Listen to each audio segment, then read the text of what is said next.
Hallo liebe Gemeinde und recht herzlich willkommen bei Vancamper 65. Tja, wie ihr seht, es wird langsam Winter, damit wird es auch draußen kälter und diesmal geht es hier in diesem Video um ein heißes Thema, nämlich um die Heizung. Speziell in unserem Fall um die Truma 6D. Ob E oder nicht, ist in diesem Fall egal. Wie sicherlich viele von euch auch, weiß ich im Groben, wie so eine Heizung funktioniert. Aber im Detail habe ich mir da noch nie Gedanken drüber gemacht. Und deswegen war ich auch umso erstaunter, als mir der Helge mal bei einem Treffen so gemütlich erzählte, wie denn eigentlich so eine Heizung funktioniert. Tja, und so kamen wir dann relativ schnell zu dem Thema Freibrennen. Und gerade das Thema Freibrennen ist ja was uns alle interessiert, wo aber, denke ich, kaum einer weiß, wie man es richtig macht. Wir alle kennen die Videos von Kai oder vom Jens, also Kai von Travel Camping Living oder Jens von Van Americana, wo sie irgendwie auf ihren Pässen in der Schweiz stehen, morgens die Heizung anschmeißen und sie fangen dann an zu rusen wie verrückt.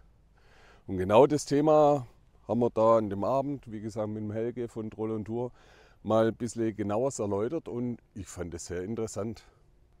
Im Fall von Kai ging das ja sogar so weit, dass der Brenner innerhalb von der Heizung einen irreparablen Schaden hatte und deswegen ausgetauscht werden musste. Und das war irgendwie, glaube ich, bei so 1000 oder 1200 Euro gelegen. Also nicht gerade günstig das Ganze. Und wie gesagt, das fand ich dann so interessant, dass ich mich dann da auch mal ein bisschen informiert habe. Und eigentlich gar nicht weit gucken musste, aber Informationen gefunden habe, die ich bis dato noch nicht kannte.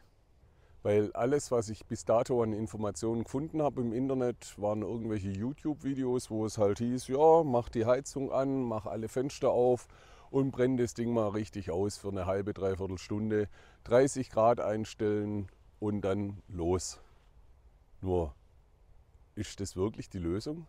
Wie gesagt, habe ich dann ein bisschen recherchiert und ein paar Ergebnisse gefunden, die ich euch gerne mitteilen möchte. Was ihr mit den Ergebnissen macht, wie ihr sie bewertet, ob es gut oder schlecht ist, das bleibt natürlich euch überlassen. Aber ich fand es halt interessant, weil ich eine derartige Info im Internet bis jetzt noch gar nicht gefunden habe. Und das Interessante war, die Infos kamen direkt von Truma. Und was ich da gefunden habe, das zeige ich euch drin, weil es wird doch ein bisschen kühl draußen. Also bis gleich drin im Quoki. Vielleicht nochmal geschwind definieren, um was es hier letztendlich eigentlich genau geht, um welche Truma-Heizung. Also wie die meisten von euch habe auch ich eine Truma Kombi D6, Klammer E. Sprich, die könnte elektrisch dann auch noch benutzt werden. Da hat sie dann aber allerdings 6 kW, nur 1,8 kW. Es gibt aber auch die Truma Kombi D4. Die hat insgesamt nur 4 kW, wie der Name schon sagt.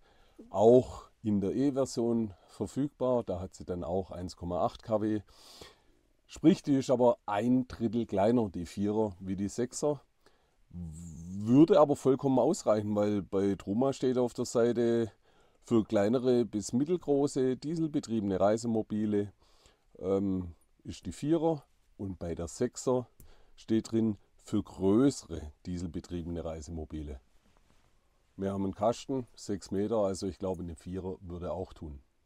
Und genau weil eine 6er bei uns verbaut ist, läuft die halt relativ viel im Teillastbereich. Teillastbereich heißt, die muss nicht volle Pulle heizen, die macht halt zum Beispiel das Wasser warm auf 2 kW Leistung. Und genau das ist das Thema. Und wie ihr hier seht, ich bin auf der Truma-Seite serviceblogtruma.com und da steht zum Beispiel zu einem Thema, also ich habe gesucht nach Truma Dieselheizung Freibrennen und komme dann genau zu diesem Thema und da steht von Truma Kombi D Tipps zur Vermeidung von Verrußung. Und dann heißt es, es gibt Möglichkeiten, den Brenner der Kombi Diesel vor Verschmutzung und Verrußung zu schützen. Sie erklären es dann da, dass es ähnlich wie in einem Dieselfahrzeug dann halt ist, weil das immer im Teillastbereich läuft, dass da das natürlich treibstoffbedingt immer zu Verrußungen kommt und dass man es deswegen ab und an mal freibrennen muss. Das wissen wir ja, haben schon mehrere YouTube-Kollegen ja entsprechend gesagt. Alles aufmachen, 30 Grad, heizen, volles Gedeck und dann ist es freigebrannt. Habe ich bis dato so auch immer verstanden und hat für mich auch Sinn gemacht. Aber jetzt kommt's. Weiter unten steht dann was. Ich mache es mal ein bisschen größer. So. Alternativ könnt ihr die Warmwasserbereitung auf Hot 60 Grad einstellen. Sobald ihr am Bedienteil erkennt, dass die Temperatur erreicht ist, lasst ihr das heiße Wasser vollständig aus dem Boiler ab. Kaltes Wasser strömt nach und die Heizung ist gezwungen, den Brenner sofort wieder zu starten. Dieses Prozedere wiederholt ihr, bis eine Stunde vergangen ist. Okay, verstehe ich jetzt auch. Ist auch eine Art, dass die Heizung am Arbeiten ist. Aber was ist da jetzt der Unterschied? Der Unterschied verbirgt sich in einem kleinen Nebensatz, der ziemlich zu Anfang geschrieben wird. Ich zeige es euch hier und zwar steht da drauf: Im Gegensatz zur Kombi-Gas, deren Energieträger nahezu rückstandslos verbrennt, können sich bei der Kombi-Diesel während der Nutzung Rückstände bilden und absetzen. Achtung! Dies geschieht vor allem im Teillastbereich. Unter Teillastbereich versteht man eine dauerhaft niedrige Leistungsstufe, die hauptsächlich zur Temperaturerhaltung genutzt wird. Und jetzt wird es interessant. Wann läuft die Heizung mal volles Gedeck? Also bei mir zum Beispiel, wenn wir unterwegs sind, dann läuft die tatsächlich im Teillastbereich. Und das war mir bis dato noch nicht klar, weil jetzt kommt der nächste Schritt. Ihr seht, in dem Service-Blog sind ziemlich viele Einträge und. Und ein Kollege hat dann auch gefragt, ich muss es gerade mal geschwind suchen, und zwar hier, das war Mai 21, hat einer gefragt, wie das genau zu verstehen ist mit diesem Teillastbetrieb. Und da hat die Magdalena vom Service Center Folgendes geantwortet. Gute Frage, ich versuche es etwas bildhafter zu beschreiben. Die 3 Regelstufen der Heizung 2, 4 und 6 kW kann man sich als unterschiedlich lange Flammen vorstellen. Die Brennkammer sitzt waagerecht in der Heizung. Also, sagen wir mal so. Wenn die Flamme in der 2 kW Stufe brennt, ist die Flamme deutlich kürzer. Also angenommen, sie kommt hier und brennt bis zu 2 kW, dann ist dieser Teil hier quasi jetzt im Teillastbereich, der auch verrußt. Also wie gesagt, wenn die Flamme in der 2 kW Stufe brennt, ist die Flamme deutlich kürzer als in der 6 kW Stufe. Die kurze Flamme ist auch die Stelle, an der die meiste Verkokelung durch Teillastbetrieb entsteht. Wir wollen also mit dem beschriebenen Verfahren erreichen, dass genau diese vordere Stelle ausreichend erhitzt wird, um Rückstände zu verbrennen. Deswegen muss man auch das Wasser warm machen, weil das Wasser nur mit 2 kW arbeitet. Mache ich jetzt die Heizung frei brennen, volles Gedeck mit 6 kW, dann brennt die Flamme hier vorne und die Flamme ist immer an ihrem Ende am heißesten. Sprich, die brennt nur diesen Bereich des Brenners frei und der Teillastbetrieb, der zum Wassererhitzen benutzt wird und wo die Verkokelung dann stattfindet, der wird gar nicht groß freigebrannt. Natürlich, klar, Hitze entsteht, schon klar.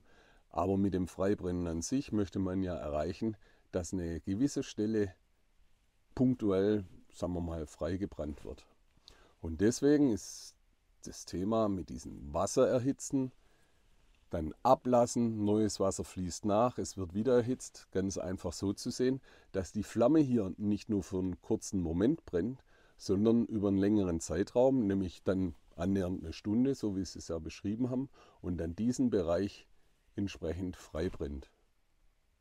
Und das fand ich eine sehr, sehr interessante Information, weil wie gesagt, die meisten sprechen immer volles Gedeck frei brennen und der Brenner wird halt hier vorne sauber sein. Aber wenn ich dann mal das Wasser wieder warm mache und hier ist verkokelt und die Flamme geht bis hierher, dann raucht sie halt. Das war jetzt ein ziemlich komplexes Thema, zumindest für mich zum Erklären. Also mir ist klar, was da passiert. Ihr könnt es auch gerne nachlesen, den Link setze ich euch unten rein. Ihr könnt auch gerne mal einen Kommentar dazu schreiben, wie es euch ergeht. Wusstet ihr das, dass man auch im 2 kW Bereich frei brennen kann und wenn ja, wie? Mir war es nicht bewusst, ich werde es mal tun. Wir hatten bislang jetzt noch keine Probleme mit unserer Heizung. Wir waren jetzt auch nicht so oft über 1500 Meter, aber haben das Auto jetzt auch schon 1,5 Jahre und die hat bis jetzt noch nie geraucht oder geruselt. Wir hoffen, das bleibt so. So, das war's mal wieder von meiner Seite. Ich hoffe, die Informationen waren soweit mal interessant. Ihr könnt ja, wie gesagt, gerne reinschreiben, wie ihr das seht. Über ein Abo würden wir uns auch freuen. Wir sind demnächst auch wieder auf Reisen und ja, habt viel Spaß und gute Reise. Ja, bis dann, euer Richie. Ciao.